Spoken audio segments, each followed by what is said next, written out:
Hello बच्चों, मैं Sandeep sir. आज लाया हूं मैं आपके लिए मार्केटिंग का वीडियो 6। इसमें मैं वो टॉपिक पढ़ाऊंगा जो यूजुअली बच्चे इग्नोर मार देते हैं। सोचते हैं कहां आएगा, वो सोचते हैं branding, packaging, labelling, price mix, promotion, यही है चैप्टर। नहीं बच्चों, नहीं गुरुदेव, ये नहीं है। ये भी है मार्केटिंग के फीचर्स और मार्केटिंग के फंक्शंस। बहुत इंपॉर्टेंट टॉपिक है। केस स्टडी में तो बहुत ही ज्यादा आता ही है। ठीक है, तो बिना टाइम वेस्ट किए अपन पढ़ाई चालू कर देते हैं। अब अपन करेंगे बच्चों फीचर्स ऑफ मार्केटिंग। 4 फीचर्स होते हैं। NCCE, NCCE, N stands for needs and wants. बोलो क्या है N for? Needs and wants. बहुत सिंपल है।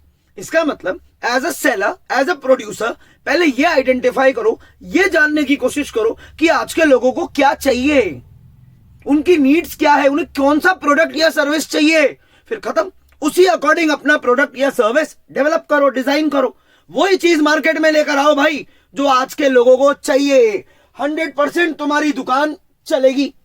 अब ये 2 अलग अलग वर्ड्स है भाई, नीड्स और वांट्स। मैं काम करता हूं, मैं पहले कुछ सेंटेंसेस बोलता हूं, देखता हूं तुम समझ पाते हो क्या कि नीड और वांट में क्या डिफरेंस है।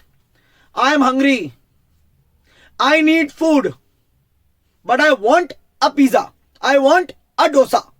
एक और बोलूं, चलो। मेरे पास व्हीकल नहीं है, I need a vehicle, I need a vehicle to travel. ठीक है। नो पापा, I want a bullet, I want an Activa. इसका मतलब नीड क्या होता है? नीड मेरी जरूरत होती है और वांट मेरी इच्छा होती है। नीड में ये होता है इफ यू नीड समथिंग ना and you don't get it, you feel very unhappy and uncomfortable, you feel deprived of something. ये डेफिनेशन है इसकी भाई बुक में। तुम्हारे लिए बोल रहा हूं मैं, बार बार मेरे साथ सुनो और बोलो भी। Need is something, if you don't get it ना, you feel deprived, you feel unhappy, you feel unsatisfied. जैसे मान लो मम्मा से 2-3 दिन से ढंग से बात नहीं हो रही तुम्हारी, मम्मा पापा से, तो मम्मा पापा को देखते ही आपने क्या बोला? आई नीड अ हग। अब ये तो याद रहेगा गुरु, ये तो सबको याद रहता है। ये रहा need. You feel deprived of something, I feel deprived of your love mother, come on give me a hug, I need a hug. ये होता है नीड। वांट क्या होता है? जो भी मैंने बोला, I don't need food, I want a pizza, I want a dosa, I want bullet, I want copy of classmate, I want to drink thumbs up। ये होता है want। want बेसिकली क्या है? डेफिनेशन लर्न करो, बोलो मेरे साथ। want, it is a need। हाँ, यही है स्टार्टिंग इसकी। it is a need which is shaped up, it is a need which is shaped up by your personality, your culture, your religion। यानी एक ऐसी चीज, एक ऐसी नीड आपकी है, तो want भी एक नीड ही है, लेकिन एक ऐसी नीड जो आप मांग रहे हो कि मुझे ये चाहिए according to your taste, according to your personality, according to your culture और according to your religion. Any need, बोलो ना, any need which is shaped up by your culture, religion और पर्सनालिटी, यानी पसंद ना पसंद, दैट इज कॉल्ड वांट। आप इसमें ये लिख देना बच्चों। अब बच्चों आपने पहचान तो लिया ही कि लोगों की क्या नीड है, उस अकॉर्डिंग आप प्रोडक्ट बनाओगे। तो सेकंड पॉइंट क्या है? Create a market offering. बोलो क्या है? सी से क्रिएट अ मार्केट ऑफरिंग। ये मार्केट ऑफरिंग का मतलब क्या है भाई? मार्केट ऑफरिंग का मतलब एक ऐसा प्रोडक्ट बनाओ जो सामने वाले के लिए कंप्लीट ऑफर हो। क्या हो? बोलो, मैं भी समझा रहा हूं ना। मार्केट ऑफरिंग मींस ऐसा प्रोडक्ट बनाना जो कि सामने वाले के लिए कंप्लीट ऑफर हो। कंप्लीट ऑफर मतलब मैंने प्रोडक्ट की साइज, उसकी क्वालिटी, उसके फीचर्स सब पे वर्क किया है। गजब का प्रोडक्ट लाऊंगा जिसकी साइज, क्वालिटी, मतलब जो भी फीचर तुम्हें उसमें चाहिए ना, सब होगा। उसकी प्राइस रीजनेबल होगी। प्राइस पे भी मैंने बहुत वर्क किया है कि ऐसी प्राइस हो कि सब लोग अफोर्ड कर पाए। Third, it is available everywhere. Almost सारी लोकेशंस पे वो अवेलेबल होगा। 3 बात, अवेलेबिलिटी होगी उसकी, घबराओ मत। अगर मैं ऐड करूंगा कि मैं प्रोडक्ट लेकर आया हूं तो तुम्हें निराश नहीं करूंगा, वो अवेलेबल भी होगा। तो मैं ये नहीं बोलूंगा मैं आउट ऑफ स्टॉक है, वो अवेलेबल होगा। उसकी प्राइस पे मैंने बहुत दिमाग लगाया है कि उसकी प्राइस कैसी होगी, और उसके फीचर्स पे भी। ये लिख के आना बेटा। ये कंप्लीट ऑफर का मतलब ये 3 बातें होता है। अपन क्या है, एनसीईआरटी की एक एक बात तरीके से कवर करेंगे, तभी तो मेरे बच्चों को केस स्टडी सॉल्व होगी और एक आंसर की क्वालिटी भी तो बढ़ेगी। ठीक है ना? तो कोई भी वीडियो में टक टक टक करके आगे भगाना, ये सब करना, ये मत करना, तसल्ली रखना। फिर इसमें एक एग्जाम्पल भी डालना, मोबाइल का डाल देना, क्योंकि मोबाइल या सेल फोन से बढ़िया क्या चीज एग्जाम्पल समझाने के लिए। सेल फोन डाल देना कि ये कंपनी है, वो एक सेल फोन लाई, तो उसने ये वर्क करा कि उसका मेमोरी पावर कितना होगा, क्योंकि 16 GB 32 GB कितना होगा भाई, तो मेमोरी पावर पे वर्क करा, कैमरे पे वर्क करा, इंटरनेट पे वर्क करा, प्राइस रख दी मान लो आप 10,000 और लोगों को बोला कि वो हर कन्वीनियंट आउटलेट या लोकेशन पे मतलब अवेलेबल है, आपके नजदीकी आउटलेट पे जाओ खरीद लो या ऑनलाइन मंगा लो। ये एक एग्जाम्पल मैंने बनाया था कि एक कंपनी सेल फोन ऑफर कर रही है, उसने उसकी मेमोरी पे वर्क करा है, इंटरनेट पे, कैमरे पे, प्राइस रीजनेबल रखी है and it is available everywhere. इसको बोलते हैं कंप्लीट ऑफर। ठीक है, चलो एक बार स्क्रीनशॉट ले लो। नेक्स्ट फीचर तो मेरे को बहुत पसंद है मार्केटिंग का, इससे बढ़िया फीचर नहीं है।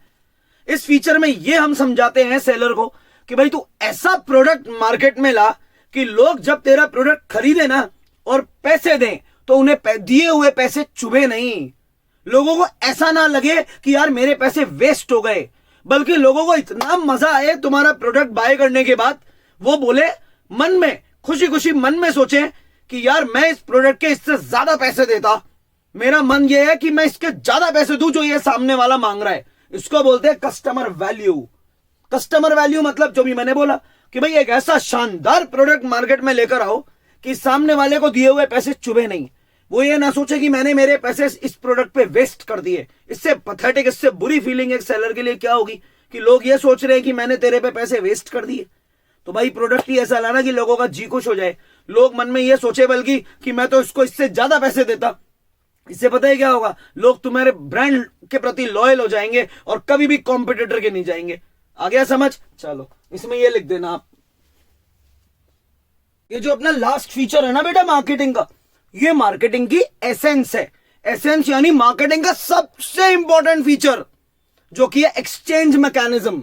ठीक है, अपना नेक्स्ट पॉइंट है एक्सचेंज मैकेनिज्म। देखो अगर एक एक्सचेंज होना है ना, यानी एक ट्रांजैक्शन होना है, तो उसके लिए मिनिमम 2 पार्टी चाहिए, एक बायर और एक सेलर। खत्म, यही लिखना है इसमें, ये रहा। It involves at least 2 parties, buyer and seller, and exchange is the essence of marketing. मेरे बच्चों एमसीक्यू आ जाए ना या केस स्टडी आ जाए, पहचान लेना what is the essence of marketing, what is the most important thing in marketing. अब एक ही तो चीज है भाई, ट्रांजैक्शन हो जाए यानी एक्सचेंज हो जाए, बस गुड्स और सर्विसेज के बदले पैसों का। भाई मैं तुमको गुड़िया सर्विस दे दूंगा, तुम मुझे पैसे दे दो, ये होता है मेन तो एक्सचेंज, वो होता है बिटवीन बायर एंड सेलर। इसके बाद देखो मैंने क्या लिखा है, मैंने लिखा है each party should, each party मतलब बायर एंड सेलर शुड, ये क्या लिखा है मैंने 1 2 3 4। यानी अब मैं आपको एक्सचेंज मैकेनिज्म के मेन 4 फीचर्स समझाऊंगा। उन 4 फीचर्स के कारण ही तो ये मार्केटिंग का एसेंस बन गया, मार्केटिंग की सबसे इंपॉर्टेंट चीज। सुनना, धीरे धीरे पढ़ाऊंगा, लर्न करा दूंगा पक्का। ईच पार्टी शुड यानी हर पार्टी क्या होना चाहिए भाई, पहला point, they should have something valuable to offer to each other. बोलो, they should have something valuable to offer to each other. यानी बायर क्या वैल्यूएबल चीज देगा, अरे पैसे देगा। सेलर क्या वैल्यूएबल चीज देगा, अरे गुड और सर्विस देगा। ये है पहला point, both should have something valuable to offer to each other. Buyer usually क्या देगा, पैसा देगा, तो सेलर बदले में गुड या सर्विस देगा। Second, both should have freedom to accept और रिजेक्ट द ऑफर। दोनों के पास पूरी आजादी होनी चाहिए, इन दोनों के पास पूरी फ्रीडम होनी चाहिए टू एक्सेप्ट और रिजेक्ट द ऑफर। पहला था वैल्यूएबल, दूसरा है फ्रीडम, तीसरा विलिंगनेस, यानी दोनों जने खुशी खुशी स्माइल के साथ इस कॉन्ट्रैक्ट में एंटर हुए हैं। कोई किसी ने किसी को डराया नहीं है, किसी ने किसी पे कोई कंपल्शन, कोई दबाव क्रिएट नहीं करा, कोई जबरदस्ती नहीं करी कि तुझे ये कॉन्ट्रैक्ट करना ही पड़ेगा। तो मेरे को कैसे ये 4 पॉइंट याद है, पहला वैल्यूएबल, दूसरा फ्रीडम टू एक्सेप्ट और reject this offer, third willingness, no compulsion, मैं अपनी खुशी से इस कॉन्ट्रैक्ट में आया हूं, और चौथा both should have the ability to communicate with each other. दोनों के लिए ये पॉसिबल है कि जब चाहे एक दूसरे से कम्युनिकेट कर लें, और गुड्स की और पैसों की डिलीवरी पॉसिबल है। यानी एक्सचेंज जब भी होगा जब मैं बोलूंगा कि yes it is possible for me to deliver the good to you and it is possible for you to transfer money to me. तो इसमें क्या लिखेंगे, दोनों के पास पूरी आजादी एबिलिटी होनी चाहिए कि वो एक दूसरे से कम्युनिकेट कर पा रहे हैं और डिलीवरी कर पा रहे हैं। ये लिखे है ना मेरे बच्चों, बहुत अमेजिंग पॉइंट है ये। अब अपन पढ़ेंगे फंक्शंस ऑफ मार्केटिंग। देखो इसको मैंने कैसे लर्न कर रखा है। जीपीएस जो हमारे चीफ मिनिस्टर यानी सीएम की गाड़ी में है वो पी की पावर 4 है। बाय द वे, क्या बोला मैंने?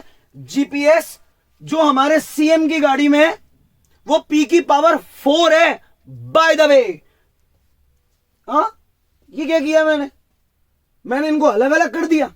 पी की पावर 4 बाय द वे यानी BTW में मैंने एक स्माइली लगा दिया। बताऊं क्यों? क्योंकि होंगे ये टोटल 12 पॉइंट्स, लेकिन जिस तरीके से अपन ये चैप्टर पढ़ रहे हैं ना बच्चों, अपन ने ये 7 पॉइंट्स पहले ही कवर कर लिए, तो घबराना नहीं है। कहीं 12 पॉइंट्स देख के तुम वीडियो ही बंद कर दो कि 12 पॉइंट कौन सुनेगा। सिर्फ ये 5 समझने हैं, बस अभी हो जाएंगे। ये 7 तुमने पढ़े हुए हैं। बुलवाऊं तुमसे? देखो बोलो मेरे साथ, पी की पावर 4 क्या है? बोलो मेरे साथ। प्राइसिंग, फिजिकल डिस्ट्रीब्यूशन, प्रमोशन और पैकेजिंग एंड लेबलिंग। ये तो तुमने मेरे से पहले ही डिटेल में पढ़ लिया, इसलिए मैं पहले चैप्टर को खोलता हूं, यानी चैप्टर के छोटी छोटी डिटेल्स पढ़ाता हूं, उसके बाद ये टॉपिक्स अपने आप ही क्लियर हो जाते हैं। बोलो पी की पावर 4 क्या है? तुम लोग बोलो। Pricing, physical distribution, pricing, physical distribution, promotion और पैकेजिंग एंड लेबलिंग। ये देखो, ये तो तुमने मुझसे पढ़ा हुआ है। और BTW क्या है? बोलो। ब्रांडिंग, ट्रांसपोर्टेशन और वेयर हाउसिंग। ब्रांडिंग, ट्रांसपोर्टेशन और वेयर हाउसिंग, ये रहा, ये सब अपन ने पढ़ा हुआ है। तो एग्जाम में कभी भी आ जाए explain any 4 functions of marketing, तो ये पुराने वाले समझा देना, मना थोड़ी है। कोई से भी ये 12 है, टोटल 12। जीपीएस जो सीएम की गाड़ी में लगा हुआ है वो पी की पावर 4 है। बाय द वे, मेरे को तो भाई ये 12 पॉइंट ऐसे याद है। अब अपन ये क्यों पढ़ेंगे बेटा? इनसे शॉर्ट नोट आ गया तो, या केस स्टडी में पहचानने को आ गया तो, ठीक है। अभी इनको स्टार्ट करते हैं। आप एक बार पहले इतना तो स्क्रीनशॉट ले लो।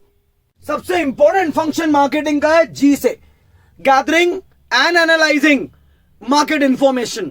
गैदरिंग यानी इंफॉर्मेशन को कलेक्ट करो, और एनालाइजिंग यानी अपनी टीम के साथ बैठ के उसके बारे में सोचो भाई क्या इंफॉर्मेशन कलेक्ट करे। पॉइंट तो पढ़ लिया, gathering and analysing market information, लेकिन क्या इंफॉर्मेशन कलेक्ट करनी है? 2। First, opportunity. अपॉर्चुनिटी मतलब भाई ये इंफॉर्मेशन कलेक्ट करो कि आज के बायर को क्या चाहिए। कैसे भी करके रिसर्च करो, मालूम करो कि बायर को क्या प्रोडक्ट चाहिए, उसकी नीड क्या है। ये होता है अपॉर्चुनिटी। ये तुम्हारी अपॉर्चुनिटी है, फिर वही प्रोडक्ट बना दो, सारा मार्केट तुम्हारा। पहले कलेक्ट तो करो, पहले मतलब इंफॉर्मेशन तो कलेक्ट करो, गैदर करो कि साला बायर को चाहिए क्या। इसको बोलते हो अपॉर्चुनिटी। दूसरा है थ्रेट। क्या लिखोगे? थ्रेट। थ्रेट का मतलब होता है ये जानने की कोशिश करो कि कॉम्पिटिटर के प्लान्स क्या हैं, वो क्या स्ट्रैटेजीज बना रहा है मार्केट को कैप्चर करने के लिए। ये लिखना बेटा गैदरिंग में। मैं तुम्हारे लिए बोलता हूं ये बार बार, तो ये मत सोचा करो इतनी बार बार क्यों, साला लर्न कैसे होगी चीजें, समझ में कैसे आएगी। तुम भी बोला करो बल्कि साथ साथ। गैदर यानी कलेक्ट करना। क्या इंफॉर्मेशन कलेक्ट करना? अपॉर्चुनिटी और थ्रेट। अपॉर्चुनिटी यानी बोलो बोलो बोलो कि बायर को क्या चाहिए ये जानने की कोशिश करना, और थ्रेट यानी कॉम्पिटिटर की स्ट्रेटजी यानी क्या प्लान बना रहा है उसके बारे में खबर निकलवाना। ये हो गया गैदरिंग। अब एनालाइजिंग क्या है? कुछ नहीं एनालाइजिंग भाई, बैठ अपनी टीम के साथ और अब सोच। अब लगा दिमाग, पता तो लगी है ना इसके बारे में, अब दिमाग लगा और जैसा कंज्यूमर को प्रोडक्ट चाहिए वैसा बना दे। 100% तेरा मार्केट चल जाएगा। ये होता है एनालाइजिंग, कि बैठ के सोचो कि अब हम कैसा प्रोडक्ट लॉन्च करें जिससे बायर हमारा प्रोडक्ट एक बार में खरीद ले, और साथ में ये खुद की स्ट्रेंथ और खुद की weakness. You have to think very hard now about your own strength and your weakness. उसके बाद एक प्रॉपर मार्केटिंग प्लान बनाना। बेटा इसका स्क्रीनशॉट लो। बेटा नेक्स्ट फीचर पी से है, ये है प्रोडक्ट डिजाइन एंड डेवलपमेंट। देखो एक बात बताऊं मैं तुम्हें, जो भी प्रोडक्ट बहुत तरीके से डिजाइंड है ना, बहुत अट्रैक्टिव डिजाइन का है, बायर उसे पहले खरीदता है। तुम किसी छोटे बच्चे को भी डिपार्टमेंटल स्टोर में ले जाओ, वो नॉर्मल जेम्स की जगह वो जेम्स की एक बॉल आती है ना, उसको पहले खरीदेगा। सीधी बात है यार। प्रोडक्ट की डिजाइन ऐसी होनी चाहिए जो कॉम्पिटिटर से बहुत बेटर हो और कस्टमर को बहुत जल्दी अट्रैक्ट करे। इसलिए कितने बॉयज एक्टिवा की जगह, एक्टिवा बहुत अच्छा प्रोडक्ट है, लेकिन एक्टिवा की जगह क्या लेते हैं? बाइक। क्यों लेते हैं भाई बाइक? वो बोलते हैं भाड़ में गई प्राइस। भाड़ में क्या माइलेज, भैया उम्र है टशन मारने की। अपने को प्रोडक्ट की डिजाइन पसंद आ गई, अपने को प्रोडक्ट के सारे फीचर्स, उसकी क्वालिटी मजा आ गया देखकर, टशन मारेंगे, स्टाइल मारेंगे, तो भाई यही लिखना है इसमें। ये रहा प्रोडक्ट डिजाइन एंड डेवलपमेंट।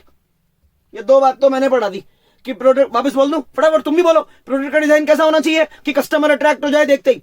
जैसे छोटा बच्चा जेम्स की बॉल देख के अट्रैक्ट हो गया, एक बड़ा आदमी बुलेट देख के अट्रैक्ट हो गया, उसने एक्टिवा छोड़ दिया।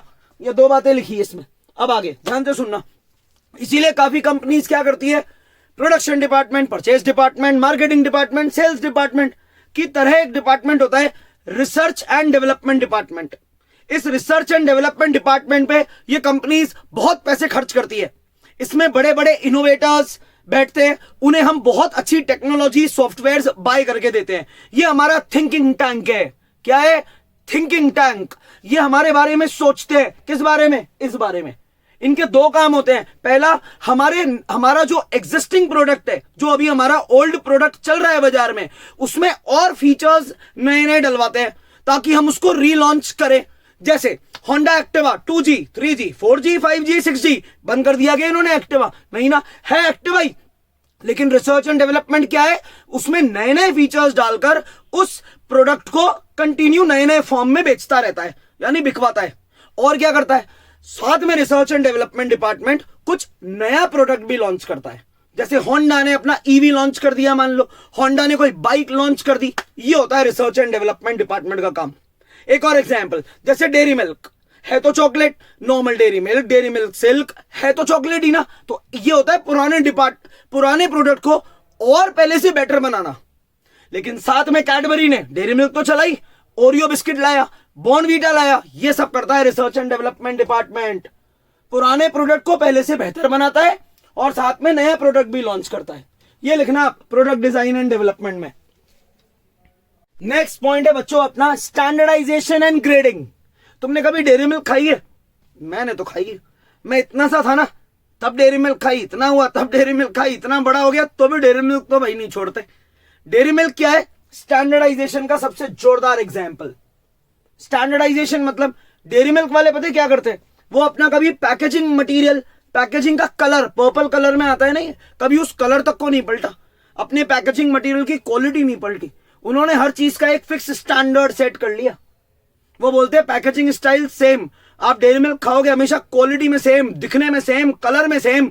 गजब ही हो गया। उसकी रेट, हाँ रेट विद टाइम धीरे धीरे इंक्रीज होती है, लेकिन रेट का भी एक स्टैंडर्ड सेट करते हैं वो लोग। स्टैंडर्डाइजेशन मतलब बोलो पहले से डिसाइड कर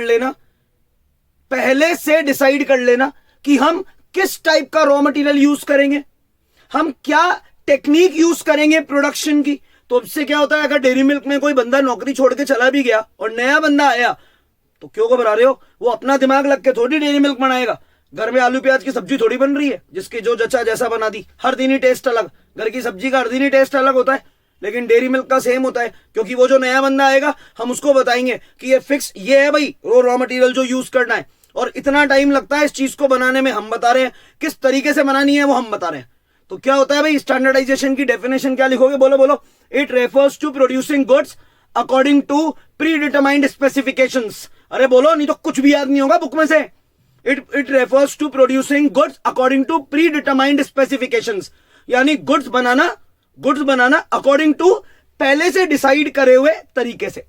मैं जैसा बता रहा हूं ना गुरु, वैसे बना ले। हर बार तेरे प्रोडक्ट की क्वालिटी, टेस्ट, कलर सेम आएगा। इससे क्या होगा, इससे तेरे प्रोडक्शन में यूनिफॉर्मिटी और कंसिस्टेंसी आएगी। यानी दिन भर में अगर मुझे पता है कि जैसे मैंने कहा वैसे तूने माल बनाया, 500 यूनिट बनेंगे, तो पक्का है किसी भी वर्कर को ला दो, हर बार शाम तक 500 यूनिट ही बनेंगे, जिनकी क्वालिटी, साइज, कलर सब सेम होगा, पैकेजिंग मटेरियल भी सेम होगा। इससे बायर को क्या फायदा है, बोलो बोलो। बायर बोलता है मैं तो बच गया, क्योंकि मैंने तो जिंदगी में जब पहली बार डेयरी मिल्क खाई ना, पहली बार, तब उसका टेस्ट, उसकी रेट, ये सब इवैल्यूएट की, जज की, इंस्पेक्ट की। दोबारा नहीं करी, दोबारा तो मैंने फास्ट शॉपिंग करी। डेयरी मिल्क वालों ने मेरा टाइम, मनी और एफर्ट बचा लिया। मैं तो अब जाता हूं, पैसे देता हूं, बल्कि अंकल जी मेरी शक्ल देखकर डेयरी मिल्क निकाल देते हैं, क्योंकि उन्हें पता है आएगा, पैसे देगा, डेयरी मिल्क खाएगा। तो डेयरी मिल्क ने क्या करा, मेरा टाइम, मनी और एफर्ट बचाया। मुझे बार बार डेयरी मिल्क की क्वालिटी को इंस्पेक्ट करने की, जज करने की, इवैल्यूएट करने की जरूरत नहीं है, क्योंकि मुझसे ज्यादा इज्जत का डर किसको है? डेयरी मिल्क को, क्योंकि डेयरी मिल्क ने खुद के लिए एक स्टैंडर्ड सेट कर लिया। ठीक है, अब इसमें ये सब लिखकर आना, मैंने बिल्कुल पार्ट्स में लिखा है तुम्हारे लिए, उसको आफत मत समझना, तुम्हारे लिए लिख रहा हूं ये सारे आंसर्स। और चला चला कर ऐसे ये व्हाइट में कर देता हूं मैं कुछ चीजें, ताकि तुम्हें पता रहे कि यार ये बहुत इंपॉर्टेंट बात है। ठीक है, चलो एक बार इसका स्क्रीनशॉट लो। अब स्टैंडर्डाइजेशन का बिल्कुल रिवर्स होता है ग्रेडिंग। सुनो एक मिनट पहले, मान लो मैंने क्या करा, मैं 1 रुपए लेकर सेलर के पास गया, मैंने कहा एक एल्पेनलीबे दे दो, एक बर्नी है उसमें 400-500 एल्पेनलीबे पड़ी है, मैं 1 रुपए दूंगा, कोई सी भी एल्पेनलीबे खा गया, क्योंकि ये एक स्टैंडर्डाइज गुड है। मुझे छाटने की जरूरत नहीं है एल्पेनलीबे अकॉर्डिंग टू साइज या क्वालिटी, अकॉर्डिंग टू साइज या क्वालिटी। लेकिन जब हम सब्जी खरीदने जाते हैं, फ्रूट्स या वेजिटेबल्स खरीदते हैं, करते हैं ना, हम उनको छाटने बैठते हैं ना, मम्मी के साथ चल जाओ, देखो अरे बारे, फिर पता लगेगा तुम्हें ग्रेडिंग क्या होती है। वो तो एक एक प्रोडक्ट यूं यूं छाटेगी, उस सेलर से ज्यादा तो अपन इरिटेट हो जाते हैं कि मम्मी जल्दी करो ना। तो मम्मी भी गलत नहीं है, क्योंकि वो जो सारे प्रोडक्ट है, जैसे अनार खरीदने गई मम्मी, आलू खरीदने गई, तो वो सारे डिफरेंट है यार, वो सारे सेम थोड़ी है, एल्पेनलीबे थोड़ी खरीद रहे हैं। तो हमको क्या करना पड़ता है? प्रोडक्ट को छाटना पड़ता है अकॉर्डिंग टू साइज, क्वालिटी और रेट, इस अकॉर्डिंग हम छाटते हैं प्रोडक्ट को। क्यों? क्योंकि जो किसान है उसने बहुत मेहनत करके वो अनार उगाई है, मैं मना नहीं कर रहा, लेकिन जब वो अनार को उसने प्लक करा, यानी अनार को जमीन से या मतलब जहां भी उगती है उससे अनार को निकाला, तो क्या हुआ? अनार में अनार अलग अलग क्वालिटी की प्रोड्यूस हो गई, कुछ सुपीरियर क्वालिटी की हो गई, कुछ लोअर क्वालिटी की हो गई। तो किसान को क्या करनी पड़ी? ग्रेडिंग, उसे छाटना पड़ा प्रोडक्ट को, उसे क्लासिफाई करना पड़ा प्रोडक्ट को in different groups, on basis of price, on basis of quality, on basis of any feature, बस छाट दिया प्रोडक्ट को अलग अलग। स्टैंडर्डाइजेशन का बिल्कुल रिवर्स होता है ग्रेडिंग। ग्रेडिंग का एक जोरदार फायदा होता है, लेकिन ग्रेडिंग में पता है क्या होता है? जो प्रोडक्ट सुपीरियर क्वालिटी का बन गया ना, जो अनार बिल्कुल जोरदार बन गई, बड़ी साइज की है, उसे तुम बेचो 200 रुपए किलो, यानी हैवी प्राइस पे बेचो। You can realise high price for high quality product. ये ग्रेडिंग का फायदा है। ग्रेडिंग की नीड कब पड़ी बताओ? बोलो बोलो बोलो, स्टैंडर्डाइजेशन का उल्टा बोल दो।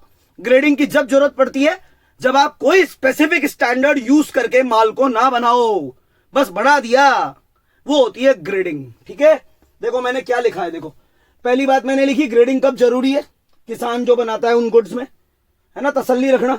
यहां लिखा है ग्रेडिंग का मतलब कि प्रोडक्ट को छाटना इन डिफरेंट ग्रुप्स, प्रोडक्ट को छाट के रखना, अलग अलग छाट के रखना on basis of quality, size या रेट, और ये ग्रेडिंग का एक फायदा।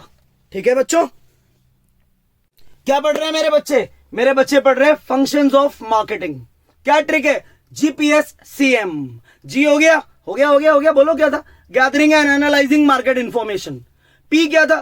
Product design and development. S क्या था? बोलो, अभी पढ़ा था ना, स्टैंडर्डाइजेशन एंड ग्रेडिंग। क्या बचा? बस 2 बचे, 2। सीएम। सी क्या है? बोलो बोलो, सी क्या है? Customer support service.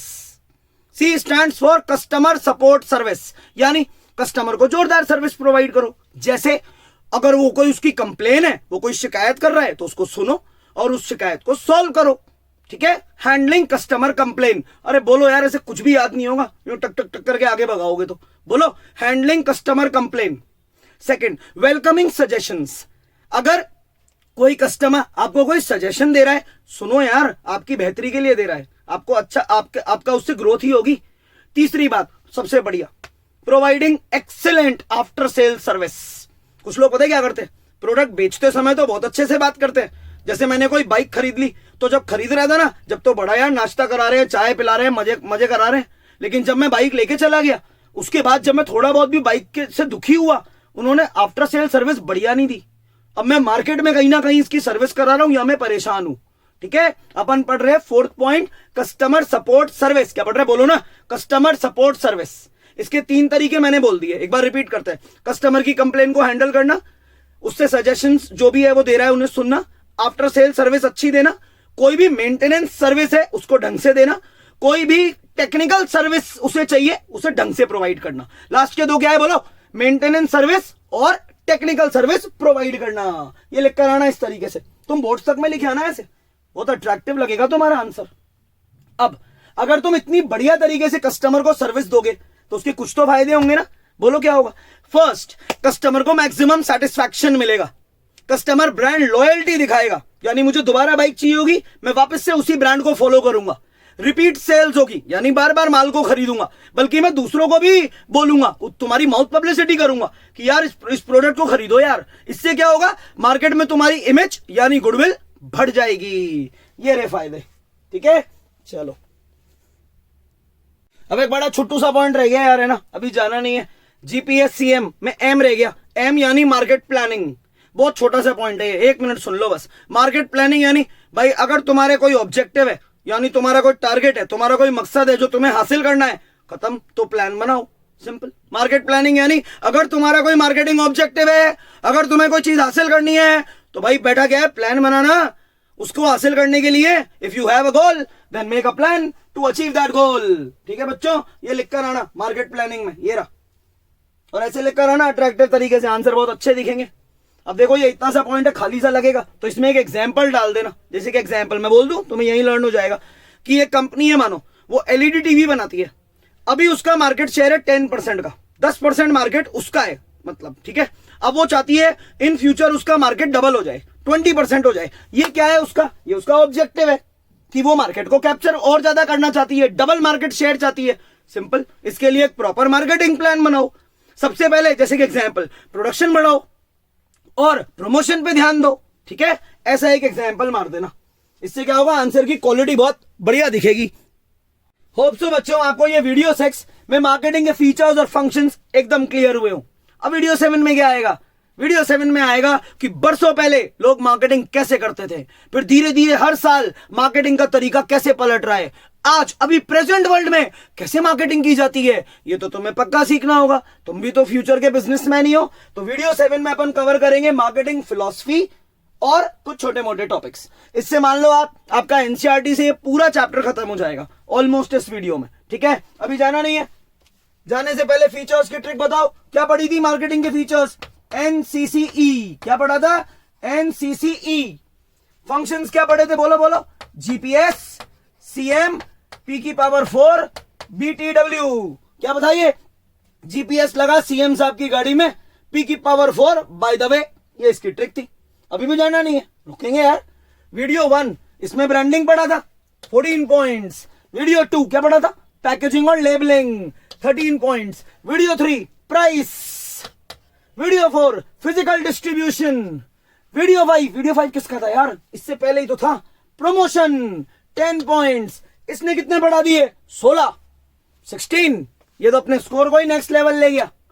टोटल करें 27 और 14 41 और 10 50, 51 तो यही हो गई थी, और 16 67। सेंचुरी होगी क्या? देख लेना जब ये वीडियो आए, ठीक है। मिलते हैं अगली क्लास में।